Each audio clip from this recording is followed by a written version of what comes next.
തുടക്കത്തിലേ പറയാം, ഇത് ആരിഫ് ഹുസൈനുള്ള മറുപടിയല്ല, മറിച്ച് ചിന്തിക്കുന്നവർക്ക് ഇതിൽ ദൃഷ്ടാന്തമുണ്ട്. സാഗൂതം വീക്ഷിക്കുമെന്നുള്ള പ്രതീക്ഷയോടുകൂടി.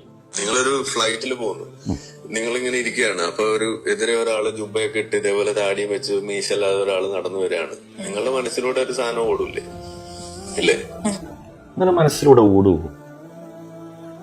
കേരളം കണ്ട ഏറ്റവും വലിയ സ്ഫോടനമാണ് കളമശ്ശേരി സ്ഫോടനം. പ്രതി മാർട്ടിനാണ്. ജുബയില്ല, താടിയില്ല, മീശ ഒട്ടും തന്നില്ല.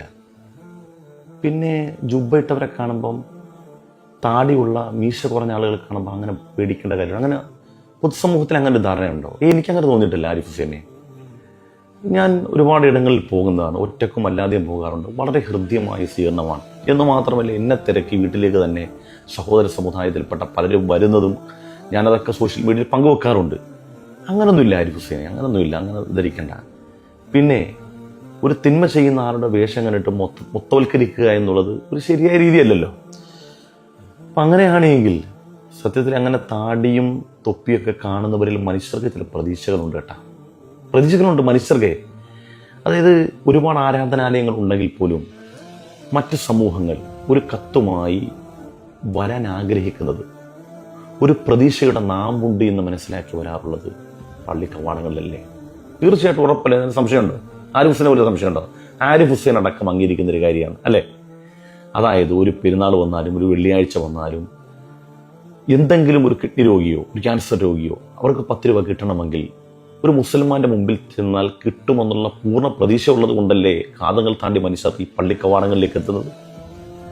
അങ്ങനെ ഒരു മനസ്സ് മുസൽമാനുണ്ട് എന്ന് ആരിഫ് ഹുസൈനും അറിയാം. പിന്നെ വിമർശനം കൊണ്ട് പറയുന്നതാണ്. അങ്ങനെ ഒരു മനുഷ്യനെ ഞാൻ കാണിച്ചാൽ ആരിഫ് ഹുസൈൻ കണ്ടു കേട്ടോ.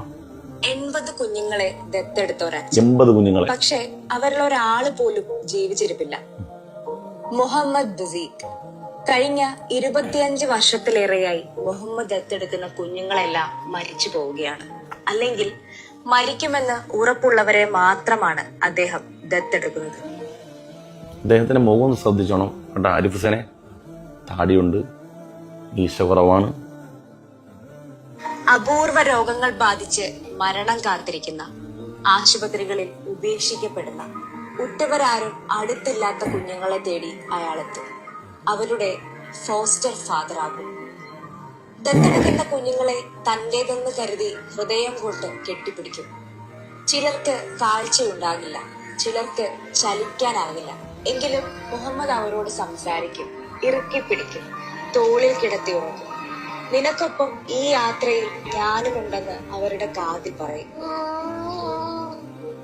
ഈ ലോകത്ത് ഒരു കുഞ്ഞും സ്നേഹം കിട്ടാതെ മരിക്കരുത്, അത് മാത്രമാണ് അയാളുടെ ആവശ്യം. 1989 ഭാര്യ ഡോണുമായി ചേർന്നാണ് മുഹമ്മദ് ആദ്യത്തെ കുഞ്ഞിനെ ദത്തെടുക്കുന്നത്. നട്ടെല്ലിന് ഗുരുതര രോഗം ബാധിച്ച ഒരു കുഞ്ഞിപ്പെണ്ണ്. 1991 ജൂലൈ 4 അവൾ അവരെ വിട്ടുപോയി.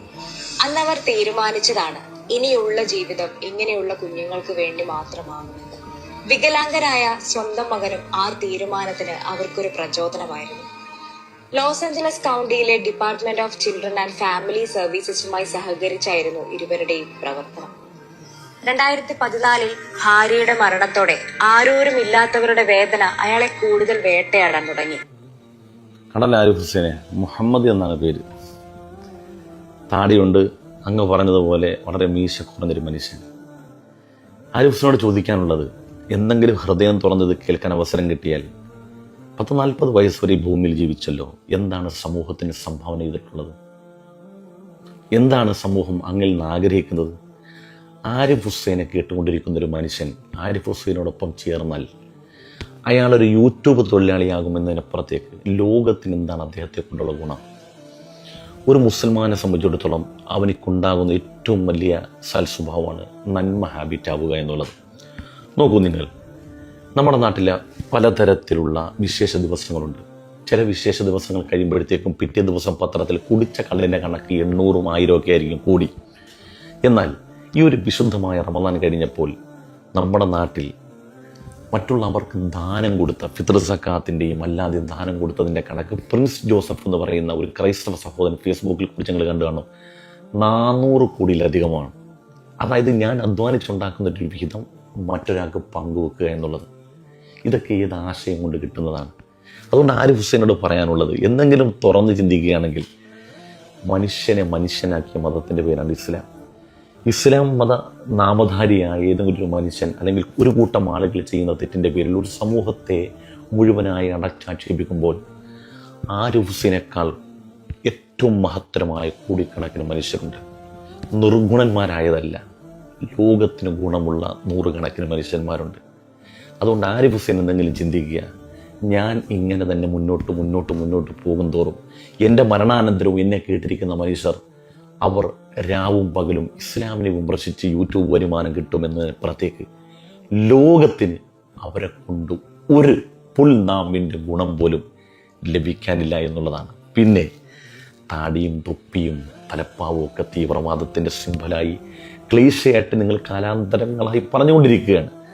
അത് ആരിഫ് ഹുസൈന് ശേഷം മറ്റൊരാളെ ഏറ്റെടുക്കുമെന്നതിനപ്പുറത്തേക്ക് ആരിഫ് ഹുസൈൻ എന്ന് പറയുന്ന ഒരു വ്യക്തി ഇവിടെ ജീവിച്ചിരുന്നു എന്നതിന് പോലും ഒരു അടയാളം പറയാനൊരു നന്മ പോലും ഈ ലോകത്ത് ശേഷിപ്പിക്കാതെയുള്ള യാത്രയായിരിക്കാം. ഒരുപക്ഷെ ഉമ്മ പോയ ലോകത്തേക്ക് നിങ്ങളും പോകേണ്ടതാണെന്നുള്ളൊരു ബോധം നമുക്കുണ്ടാവണം. അതുകൊണ്ട് എനിക്ക് അവസാനമായി പറയാനുള്ളത്, പടച്ചവനാണ് നമ്മൾ ജനിപ്പിച്ചതും അവനാണ് നമ്മളെ മരിപ്പിക്കുന്നതും. നമ്മൾ ചെയ്യുന്ന ഓരോ പോയിന്റുകളും അവൻ രേഖപ്പെടുത്തുക തന്നെ ചെയ്യും. നാം അവശേഷിപ്പിച്ചിട്ട് പോയതും അവൻ എഴുതി വെക്കുക തന്നെ ചെയ്യും.